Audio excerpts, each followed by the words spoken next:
गिबियाव मिडिया नायगिरि नोंथांमोन बयखौबो आङो साबायखर बावनाय थाबाय आरो मिडियानिखौबो साबायखर बावनाय थाबाय आरो गिबियावनो हामबायनो मानगोनां जोंनि बिटिआरनि चिफ मानगोनां प्रमद बर' सार आरो लोगोसे मानगोनां UPPLनि गाहाय नेहाथारि राजु नार्जारि सार आरो जोंनि UPPL दोलोनि मानगोनां आरोबाव गाहाय नेहाथारि माधब सेट्रि सार आरो जोंनि महिला बायद' बिथांखौ हामबायदों।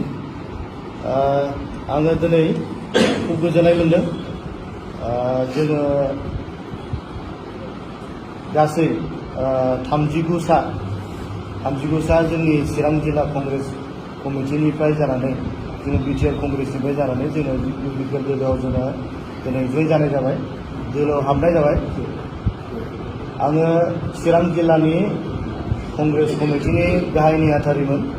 बेजों लोगोसे आंखौ 2024नि थाखाय बाक्सा, चिरां आरो क'क्राझार जोङो मोनसे जुथुमा जों जिरायनानै बाहाय MP केन्डिडेट महरै बिथांमोना प्रप'ज खालामदोंमोन। दा आङो सासे MP केन्डिडेट हिसाबै दंमोन कंग्रेसनिफ्राय आरो बेजों लोगोसे जोङो माखासे जिल्लाजों जिरायनानै BTCनि थाखाय जों मोनसे कमिटि जों दादोंमोन, बिटिआर क'र्डिनेशन कंग्रेस क'र्डिनेशन कमिटि। बेयाव आंखौ नेहाथारि कनभेनर हिसाबै दोननाय जादोंमोन, चिफ कनभेनर हिसाबै नेक्स्ट टाइमाव। दा आङो बेखिनि दायित्व लानानै आङो कंग्रेसाव आङो बहुत बोसोर दंमोन आरो कंग्रेसनि गोबां आं खामानि मावबाय, जिल्लानि खामानि मावबाय, गासै मोनब्रै जिल्लानिबो खामानि मावबाय।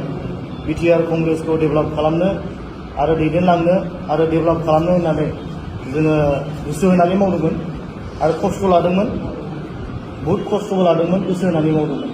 दा जोंनि दैदेननायाव गोबां जिल्लाफ्राव कंग्रेसआ डेभेलपबो जाबोदों आरो जों जयनिं फर्मबो लादों। बाखि जोंनि डिस्ट्रिक्टनि मानसिफ्रा मिथिगोन। दा आं दिनै इसेबां खामानि मावनायनि उनावबो जेब्ला खामानि मावबाय थाबाय, गोथौ सिङाव हाबबाय, PCCनि मानसिफोरजों सिना परिचय जाबाय, बिथांमोनजों थाफानानैबो मावबाय।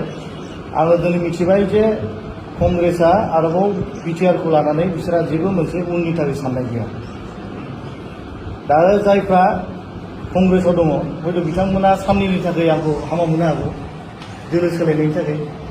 खिन्थु आं दिनै बेखौसो बुंगोन, नोंथांमोना एसे सिन्था खालामनानै आरो फुराना कंग्रेसनि दैदेनगिरिफोराव सों जे कंग्रेसआ BTC बा बिटिआरनि मानसिफोरखौ लानानै बेसेबां गोबाव थगायबोखो, बेखौ नोंथांमोना सोंना ला।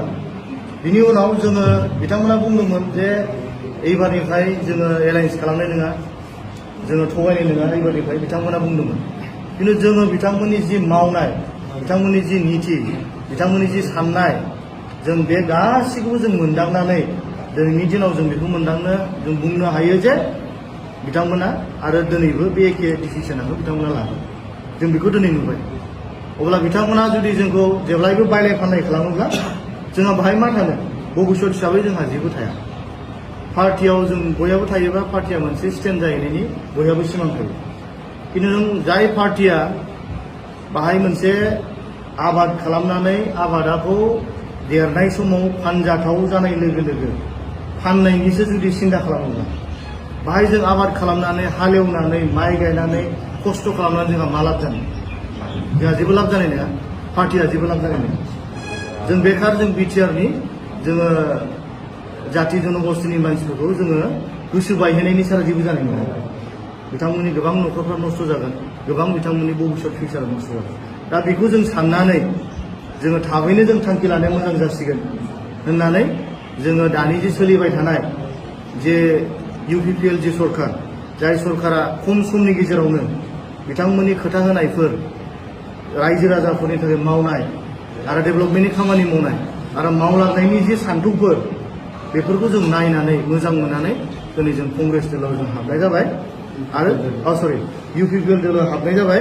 कंग्रेस दोलोनिफ्राय जों ओंखारनानै दिनै UPPL दोलोआव हाबबाय आरो बे UPPL दोलोखौ जोङो बिसिनि मावनायाव जों थाफानानै फैगोन समाव डेभेलपमेन्टनि खामानि जों मावनायाव, सरकारजों सालायनायाव जों रायजोनि जानानै पार्टिनि जानानै जों मावलांफानो जोङो गावखौ जों थियारि खालामदों।